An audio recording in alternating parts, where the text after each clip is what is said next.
respuestas, déjeme tocar algunos temas que me parecen importantes, si me permite. En el combate a la corrupción hay distintos ejes. Por un lado, la prevención, por supuesto la evaluación, ¿no? Fiscalización, evaluación. A usted le toca control interno y evaluación particularmente. Pero hay un tema que es un elemento principal, que es la transparencia. La transparencia en el ejercicio del gasto, en el ejercicio del gobierno. Ha sido muy público las diferencias que desde que era jefe de gobierno del Distrito Federal, el hoy presidente Andrés Manuel López Obrador ha tenido con los institutos de transparencia. En aquel entonces, en tema presupuestal, siempre calificando de burocracia, cara, no sirve, pues no quiero poner palabras en su boca, pero creo que da a entender como que no sirve, pues, ¿no? Ese esquema. Y después, en esta nueva etapa, contra el INAI, literalmente burocracia dorada, creo que fue su último calificativo hace apenas semanas.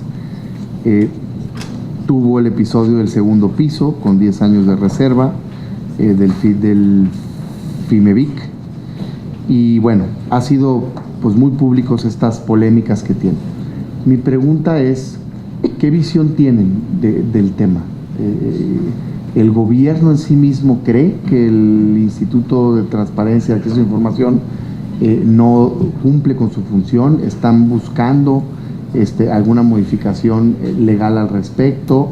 ¿O cuál es, digamos, la visión del órgano de la Secretaría, encargada del combate a la corrupción de parte del gobierno federal con respecto a la transparencia? Lo digo simplemente como una preocupación, ¿no?, en el tema.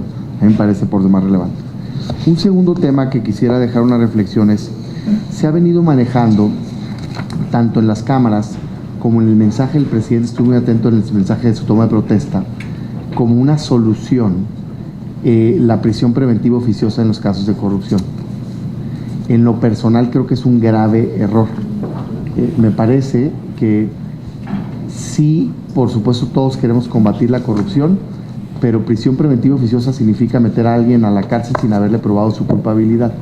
Y me preocupa que en el gobierno lo vean como una solución al problema de la corrupción. Me queda claro que usted no es la fiscal, ¿no?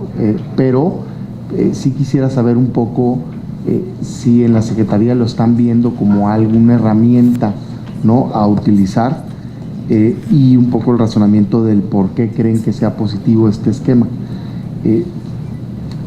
En el nuevo modelo del sistema de justicia penal, el autovinculación a proceso, secretaria, se otorga con datos de prueba. O sea, no tienes que documentar, tiene que haber simplemente elementos de la probable culpabilidad de alguien para que te otorguen el autovinculación a proceso. Y si el delito es de prisión preventiva oficiosa, eso implicaría cárcel en tanto se lleve el proceso. Me preocupa porque ha sido utilizado particularmente en muchos estados, más que a nivel federal, este esquema pues para meter a la cárcel a gente sin haberle probado su culpabilidad y luego, después de que pase el tiempo, decir usted disculpe, ¿no? Entonces, un poquito me gustaría escuchar y ver su visión. Por supuesto que a quien comete el delito de corrupción debe ir a la cárcel, pero solo el que sea culpable, no solamente el que sea señalado, que puede tener implicaciones políticas de sus señalamientos.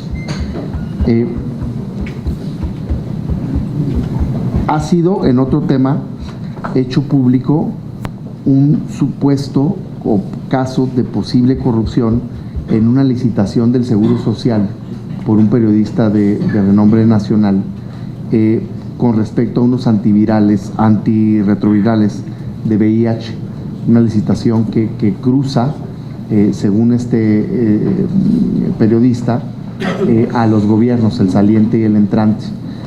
Una licitación de 2,000 millones de pesos que involucra, al decir de este periodista, a funcionarios o colaboradores tanto del pasado como del presente, con respecto a una licitación que pudo haber sido, digamos, viciada. Habla de una caída del sistema, imagino que en el esquema de subasta en reversa. Quisiera saber si hay una investigación al respecto y qué nos pudiera comentar sobre el tema. Y por último, retomar el tema del aeropuerto que ahorita mencionaban nuestros compañeros, tanto Claudia como Mario. No solo en los bonos, sino en la inversión en general. Hoy se hace un recuento en uno de los medios nacionales de 6,000 millones de dólares en bonos, 1,600 millones de dólares en la fibra, 1,250 millones de dólares de inversión del gobierno, 3,500 millones de dólares ya construidos en el aeropuerto. BBVA Bancomer habla de entre 120,000 y 200,000 millones de pesos de costos de gastos por la cancelación del proyecto. Mi pregunta es si se va a abrir una investigación por la cancelación del aeropuerto. No puede alguien parar un proyecto legalmente constituido, ¿no?, sin una justificación. Me imagino que la justificación es la consulta, pero la consulta no se hizo en términos legales y vinculatorios. Entonces mi pregunta es, ¿con qué facultad se cancela un proyecto de esta naturaleza sin que se abra un proceso de responsabilidad por el gasto público hecho, que pues va a ser tirado a la basura, que es dinero de los mexicanos? Un funcionario no puede gastar recursos públicos y luego dejar una obra inconclusa, es sujeto de responsabilidad. Entonces, un poquito la visión de la Secretaría de Función Pública al respecto. Y por último, aprovechando que está el coordinador de los órganos internos de control de las secretarías, y a usted, ya comentaba usted algo del perfil, ojalá y sí tengan, que pueda usted llevar a cabo esta intención que está manifestando, de que los nombramientos en esos casos sean de perfiles adecuados. Creo que parte del daño que se le ha hecho a este país, y hablo de todos los colores, es confundir funciones, y particularmente las funciones de control interno y combate a la corrupción. El poner perfiles políticos y no técnicos creo que le haría un gran daño al país. Me da mucho gusto escuchar que usted está enfocada hacia perfiles. Ojalá y así sea la ejecución de estos nombramientos. Gracias por sus respuestas. Muchas gracias, senador Cepeda. Tiene el uso de la palabra, doctor.